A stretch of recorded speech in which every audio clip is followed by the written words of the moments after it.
चार मोमबत्तियाँ। रात का समय था। चारों ओर घना अंधेरा छाया हुआ था।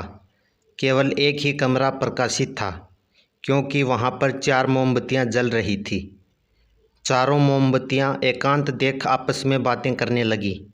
पहली मोमबत्ती बोली, मैं शांति हूँ। जब मैं इस दुनिया को देखती हूँ तो बहुत दुखी होती हूँ। चारों ओर आपाधापी, लूट खसोट और हिंसा का बोलबाला है। ऐसे में यहाँ रहना बहुत मुश्किल है। मैं अब यहाँ और नहीं रह सकती। इतना कहकर मोमबत्ती बुझ गई। दूसरी मोमबत्ती भी अपने मन की बात कहने लगी। मैं विश्वास हूँ। मुझे लगता है कि झूठ, धोखा, फरेब और बेईमानी मेरा वजूद ख़त्म करते जा रहे हैं। ये जगह अब मेरे लायक नहीं रही। मैं भी जा रही हूँ। इतना कहकर दूसरी मोमबत्ती भी बुझ गई। तीसरी मोमबत्ती भी दुखी थी। वह बोली, मैं प्रेम हूँ। मैं हर किसी के लिए हर पल जल सकती हूँ, लेकिन अब किसी के पास मेरे लिए वक्त नहीं बचा। स्वार्थ और नफरत का भाव मेरा स्थान लेता जा रहा है। लोगों के मन में अपनों के प्रति भी प्रेम भावना नहीं बची। अब ये सब सहना मेरे बस की बात नहीं। मेरे लिए जाना ही ठीक रहेगा। यह कहकर तीसरी मोमबत्ती भी बुझ गई।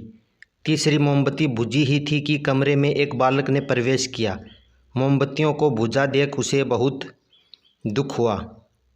उसकी आंखों से आंसू बहने लगे। दुखी मन से वो बोला, इस तरह बीच में ही मेरे जीवन में अंधेरा कर कैसे जा सकते हो तुम? तुम्हें तो अंत तक पूरा जलना था, लेकिन तुम सभी ने मेरा साथ छोड़ दिया। अब मैं क्या करूँगा? बालक की बात सुन चौथी मोमबत्ती बोली, घबराओ नहीं बालक, मैं आशा हूँ और मैं तुम्हारे साथ हूँ। जब तक मैं जल रही हूँ तुम मेरी लौ से दूसरी मोमबत्तियों को भी जला सकते हो।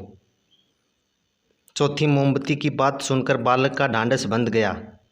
उसने आशा के साथ शांति, विश्वास और प्रेम को पुनः प्रकाशित कर दिया। इस कहानी से हमें यह सीख मिलती है, हमारे जीवन में समय एक जैसा नहीं रहता। कभी उजाला तो कभी अंधेरा रहता है।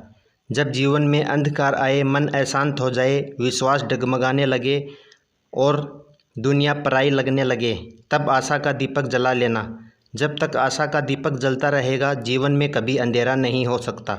आशा के बल पर जीवन में सब कुछ पाया जा सकता है। इसलिए आशा का साथ कभी ना छोड़ें।